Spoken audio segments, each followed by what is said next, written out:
Hello বন্ধুরা, সবাইকে good morning. আজকে তোমাদের সঙ্গে একটু গল্প করতে চলে এলাম। তা বলো, তোমরা সবাই কেমন আছো? আশা করছি সবাই খুব ভালো আছো। আমিও এক প্রকার ভালোই আছি। আর দেখতেই পাচ্ছ, সকালবেলায় আমি আজকে ব্রেকফাস্ট করেই চলে এসেছি মাঠে ছেলেদের নিয়ে একটু খেলা করতে।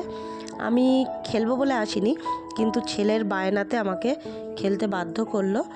আর ছোটো ছেলের টিমে আমাকে নিয়েছে, আর বড় ছেলে আর আমার বোনের ছেলে একসঙ্গে ওরা দুজনা খেলা করছে।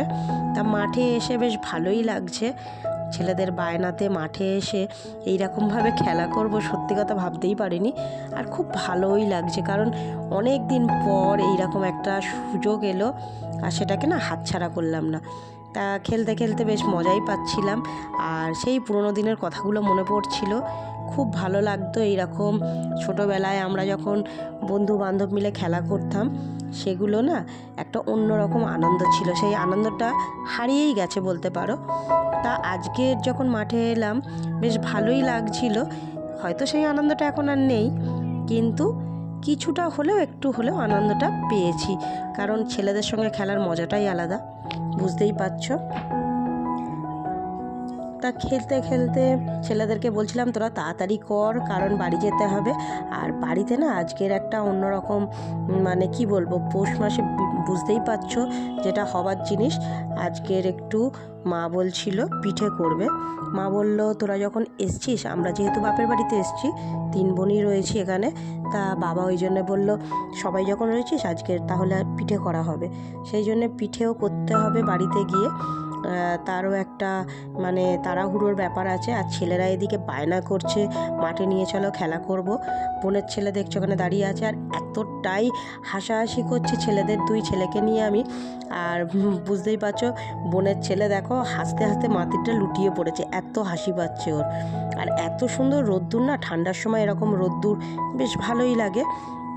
বোনও গেছিলো আমার সঙ্গে, ও সাইডে বসে আছে গাছের ওপরে, গাছটা শুয়ে পড়ে আছে, সেই গাছের উপরে বসে আছে। আর আমরা খেলাধুলো করছি ছেলেদের নিয়ে। আমি ছেলেকে বলছি, ছেড়ে দে, বকাবকি করিস না, ছোটাছুটি করিস না, এখানে যা অবস্থা, মাঠটা এবড়ো খেবড়ো, পড়ে গেলে লাগবে তোদের, সেই কারণে ওকে ধরে নিয়ে আসছি। আর ওর আর ভাইয়ের মধ্যে একটু যুদ্ধ চলছিল, সেই কারণেই ঠেকাচ্ছিলাম। আর এদিকে দেখো ব্যাট করছে আমার ছোটটা, আর বোনের ছেলে বল দিচ্ছে, ও বল নিতে এসছে আমার কাছ থেকে। বেশ ভালোই লাগছিল এইরকম ঠান্ডার সময় এইরকম মাঠে গিয়ে একটু খেলাধুলো করলে গাটাও বেশ গরম হয়, আর একটু অন্যরকম লাগে, বেশ ভালোই লাগে ধরতে গেলে। আর বিশেষ করে অনেক দিন পর যাওয়া বুঝতেই পারছো, আনন্দটা একটু অন্যরকম তো হবেই। আরও যদি সবাই মিলে যাওয়া হতো তাহলে তো ব্যাপক আনন্দ হতো, কিন্তু সেটা সম্ভব হয়নি। বোন আর মা বাড়িতে রয়েছে, ওরা রান্নার দিকটা সামলাচ্ছে, আর এদের বায়নাতে আমাদের 2 বোন চলে আসতে হয়েছে মাঠে। দেখতেই পাচ্ছ, বাড়ি থেকে কিছুটা দূরেই একটু জায়গা আছে, মাঠটা দেখতেই পাচ্ছ আমাদের একদম বাড়ির উল্টো সাইডে।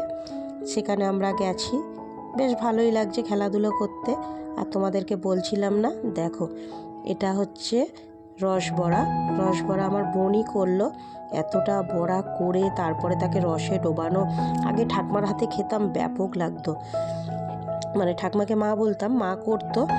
আর মায়ের হাতের তৈরি রান্না বুঝতেই পারছো কার না ভালো লাগে। যাই হোক, আজকের সেটাই হচ্ছে। বোন দেখো সরু চাকলি করেছে, আজকের পিঠে হয়েছে, আজকে 2 রকম পিঠে হয়েছে। এটা হচ্ছে সরু চাকলি। বোন আস্তে আস্তে ব্যাটারটা দিয়ে তুলছে, আর এদিকে মা ব্যাটারটা তৈরি করে দিয়েছে, সেই ব্যাটারটা দিয়েই হচ্ছে, দেখতেই পাচ্ছ ব্যাটারটা তৈরি। আর এইটা দিয়ে গুড় দিয়ে খেতে ব্যাপক লাগে। এইটা হচ্ছে, আর হয়েছে রসবড়া। মা রীতিমতো সব মেখে ধুকে দিল। বোনও আছে, বোনও তৈরি করছে, একটা বোন সব কিছু রেডি করে দিচ্ছে। আর বড়াটা তৈরি করে এখন বাবাকে দেওয়া হবে, বাবা খেয়ে বলবে কেমন হয়েছে। আর মা দেখতেই পাচ্ছ আরও কিছুটা মাখছে, সবাই যেহেতু খাবে, অনেকজন মেম্বার বাড়িতে, বুঝতেই পারছো। তা বন্ধুরা, তোমরা দেখে বলো যে তোমাদেরও কেমন লাগলো। রসবড়াগুলো দেখেই বুঝতে পারছো ব্যাপক লাগছে। আর ভালো লাগলে অবশ্যই চ্যানেলটাকে সাবস্ক্রাইব করে পাশে থেকো। আজকের মতন সবাইকে টাটা।